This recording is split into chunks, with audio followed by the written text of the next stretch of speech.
Straight of Hormuz middle ఈస్ట్లో ఏ చిన్న ఉద్రిక్తత తలెత్తినా గ్లోబల్ డిబేట్కు కేర్ ఆఫ్ అడ్రస్గా నిలిచే పేరిది.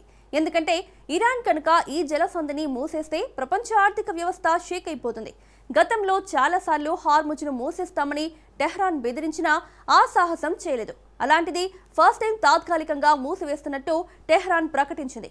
అమెరికాతో అణు చర్చలు కొలిక్కి రాకపోవడం, భారీ ఎత్తున యుద్ధ విమానాలు మిడిల్ ఈస్ట్లో మోహరించడం వంటి పరిస్థితుల మధ్య ఇరాన్ హార్ముజ్ పైనే ఫోకస్ చేసింది. మిలిటరీ విన్యాసాలతో అగ్రరాజ్యంతోనే సై అంటోంది. దీంతో మరోసారి హార్ముజ్ జలసంధి మోస్ట్ బర్నింగ్ ఇష్యూగా మారిపోయింది. ఇంతకు హార్ముజ్ కేరాఫ్గా ఇరాన్, అమెరికా మధ్య అసలేం జరుగుతుంది? టెహ్రాన్ నిజంగా కీలక జలసంధిని శాశ్వతంగా మూసివేస్తుందా? హార్ముజ్ను మూసేస్తే భారత్కు చిక్కులు తప్పవా? Watch this.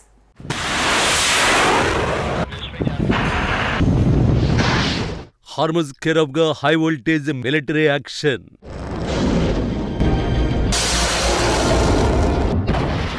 సీన్లోకి America jets military డ్రిల్స్తో ఇరాన్ కౌంటర్. టెహ్రాన్ సైన్యం నిజంగా కీలక జలసంధిని మూసివేస్తుందా?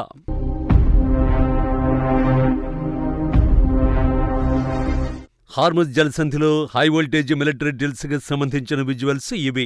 యుఎస్తో చర్చలు కొనసాగుతున్న సమయంలోనే టెహ్రాన్ యుద్ధ సన్నాహాలకు దిగింది. కేవలం సైనికపరమైన విన్యాసాలే కాదు, తాత్కాలికంగా హార్ముజ్ జలసంధిని మూసివేశామని వెల్లడించింది. తమ దేశ సైనిక విన్యాసాల కోసం హార్ముజ్ జలసంధిని మూసివేయాల్సి వచ్చిందని తెలిపింది. తద్వారా చమురు రవాణాకు అత్యంత కీలకమైన అంతర్జాతీయ జలమార్గం హార్ముజ్ పై తమకు పట్టుందనే పరోక్ష సందేశాన్ని అమెరికాకు ఇరాన్ పంపింది.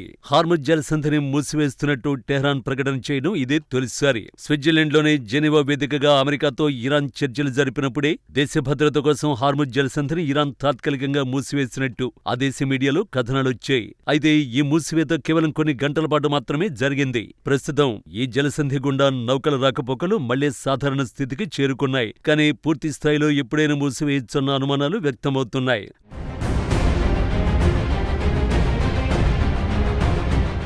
మరోవైపు అమెరికా కూడా వెనక్కి తగ్గడం లేదు. చర్చలు ఫెయిల్ అయితే సైనిక చర్యకు దిగుతామని ట్రంప్ మొదటి నుంచి ఇరాన్ను హెచ్చరిస్తున్నారు. జెనీవా వేదికగా ఇరు దేశాల మధ్య జరిగిన రెండో రౌండ్ చర్చలు కూడా కొలిక్కి రాలేదు. ఈ నేపథ్యంలోనే 24 గంటల్లో దాదాపు 50 అత్యాధునిక ఫైటర్ జెట్లను అమెరికా మిడిల్ ఈస్ట్ లో మోహరించింది. యుఎస్ కి చెందిన F-22, F-16, F-35 వంటి ఫైటర్ జెట్లతో పాటు గగనతలంలోనే ఫ్యూయల్ నింపుకునే యుద్ధ విమానాలు మధ్యప్రాచ్యం వైపు వెళుతున్నట్లు కొన్ని ఫ్లైట్ ట్రాకింగ్లు కూడా నివేదించాయి. ఇప్పటికే మిడిల్ ఈస్ట్ లో ఒక ఎయిర్ క్రాఫ్ట్ క్యారియర్ ఉండగా మరొకటి పశ్చిమాసియా దిశగా పయనిస్తోంది. జెనీవాలో చర్చలపై మార్కో రూబియో స్పందించారు. చర్చలు సానుకూలంగానే జరిగాయంటూనే తదుపరి దశలో జరిగే చర్చలో సహేతుక వైఖరి అవలంబించాలని ఇరాన్ కు సూచించారు ట్రంప్. గతేడాది జూన్ లో జరిగిన B-2 బాంబు దాడిని గుర్తు చేశారు. దీనికి ప్రతిగా Iran supreme leader Ali Khamenei కూడా ఘాటుగానే స్పందించారు. ప్రపంచంలో బలమైన సైన్యానికైనా ఒకరోజు దెబ్బ తగిలితే తిరిగి లేచే అవకాశం ఉండకపోవచ్చని హెచ్చరించారు. అమెరికన్ నేవీ ఉనికిపై వ్యాఖ్యానిస్తూ సముద్రంలో యుద్ధ నౌకలు ఉన్నా వాటిని ముంచగల ఆయుధాలు ఉన్నాయని చెబుతూ వరుస ట్వీట్లు చేశారు.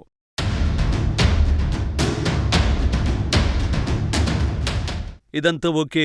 ఇరాన్ నిజంగా హార్ముజ్ జలసంధిని మూసేస్తుందా అన్నదే ఇక్కడ అసలు ప్రశ్న.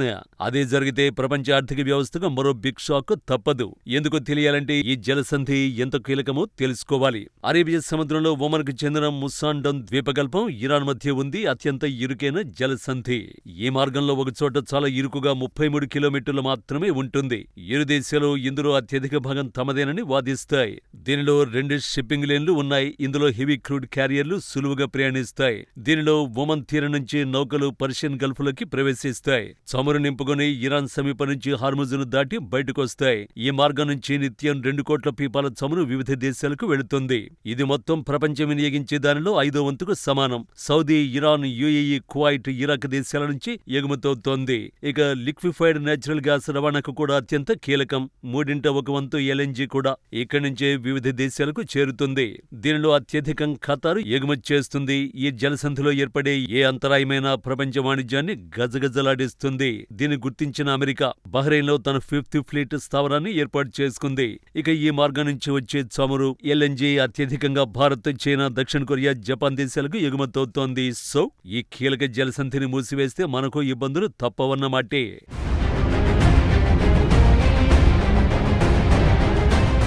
భారత్ అవసరాలకు వాడే చమురులో 40% ఈ మార్గం నుంచే రవాణా అయ్యేది. Iraq, Saudi, UAE, Kuwait, Qatar నుంచి మనం దిగుమతి చేసుకుంటున్నాం. భారత్ వినియోగించే ఇంధనంలో 90% వివిధ మార్కెట్ల నుంచి దిగుమతి చేసుకుంటున్నాం. ఈ క్రమంలో హార్ముజ్ జలసంధి మూసుకుపోతే ప్రత్యామ్నాయ మార్గాలు వెతుక్కోవడంతో పాటు ట్రాన్స్పోర్ట్, ఇన్సూరెన్స్ ఖర్చులు భారీగా పెరుగుతాయి. దీంతో దేశీయంగా పెట్రోల్, డీజిల్, ఎల్ఎన్జీ ధరలకు రెక్కలు రావడం ఖాయం. ఫలితంగా భారత ప్రభుత్వ రంగంలోని చమురు సంస్థల ఆర్థిక పరిస్థితి మళ్లీ దారుణంగా మారుతుంది. అయితే ఈ సంక్షోభాన్ని ఎదుర్కోవడానికి దేశీయ అవసరాలకు సరిపడా చమురు నిల్వలు ఉన్నట్టు ప్రభుత్వ వర్గాలు చెబుతున్నాయి. పైగా భారత్ ఇప్పుడు కేవలం మధ్యప్రాచ్యంపైనే కాకుండా రష్యా, అమెరికా, బ్రెజిల్ నుండి దిగుమతులను పెంచింది. ఈ దేశాల నుండి వచ్చే చమురుకు హార్ముజ్ జలసంధితో సంబంధం లేదు. కాబట్టి ఈ ప్రభావం అంతగా మన దేశంపై పడకపోవచ్చని విశ్లేషకులు చెబుతున్నారు.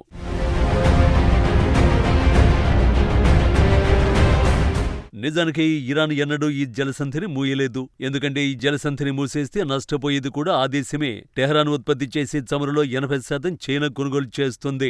ఈ నేపథ్యంలో హార్ముజ్ను మూస్తే దాని ఆర్థిక వ్యవస్థ మరింత దిగజారుతుంది. కాబట్టి ఆ సాహసం అస్సలు చేయదనే నివేదికలు చెబుతున్నాయి. కానీ ప్రస్తుత పరిణామాలు ఇరాన్ను ఎంత దూరమైనా తీసుకువెళ్తాయనే అనుమానాలు వ్యక్తమవుతున్నాయి. యురేనియం శుద్ధి నిలిపివేతతో పాటు బ్యాలిస్టిక్ క్షిపణులను తయారు చేయడానికి వీల్లేదని అమెరికా స్పష్టం చేస్తోంది. అవే కాదు, ప్రాంతీయ జోక్యం అంటే యెమెన్, లెబనాన్, పాలస్తీనా వంటి దేశాల్లో ఉన్న సాయుధ గ్రూపులకు ఇరాన్ ఇస్తున్న మద్దతును పూర్తిగా నిలిపేయాలంటోంది.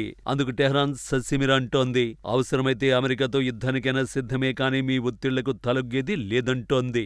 అగ్రరాజ్యంతో అమితుమికి దిగాలని డిసైడ్ అయితే హార్ముజ్ కేరాఫ్ గానే భీకర యుద్ధం జరుగుతుంది. అలాంటి పరిస్థితులే వస్తే ఈ సంక్షోభం ఎంత దారుణంగా ఉంటుందో ఊహకు కూడా అందదు.